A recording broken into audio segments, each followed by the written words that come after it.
मित्रांनो, तुम्ही म्हणणार की हे मस्त कुठेतरी शहरातलं गार्डन आहे. तर तसं काय नाही, ही एक स्मशानभूमी आहे. तर त्या स्मशानभूमीमध्ये अशी हिरवीगार झाडं लावून असं केलं की जणू काय मरताना पण माणसाला वाटावं की ह्या स्मशानभूमीत माझं दहन व्हावं. तर हे वाळवा तालुक्यातील बावची गावची स्मशानभूमी तर आधीच केलेली होती, पण इथल्या सरपंचांनी म्हणजे परवा आपण क्रीडांगणाचा व्हिडिओ केला तर तेच गाव, त्याच सरपंचांनी इथं जळणाची सोय केलेली आहे दहन करण्यासाठी मयत झाल्यानंतर.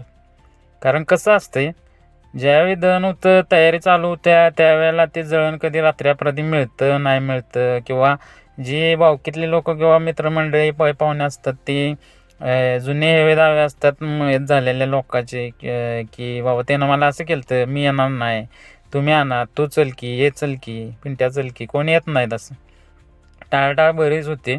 तर त्या सगळ्या गोष्टी टाळण्यासाठी आणि ज्याचं मयत झालं त्याला पण बाबा मागं तुझ्यासाठी हे केलं ते केलं हे काय नको म्हणून त्यांनी सोय केल्या. आणि इथं बोर्ड पण लावला आहे, कारण काय काय माणसं चुकीच्या पद्धतीनं पण याचा वापर करतात पार्टी करायला हे करायला. तर असं हे सांगली जिल्ह्यातील वाळवा तालुक्यातील बावची गावच्या ग्रामपंचायत आणि सरपंचांचा आणि त्या ग्रामस्थांचा स्तुत्य उपक्रम.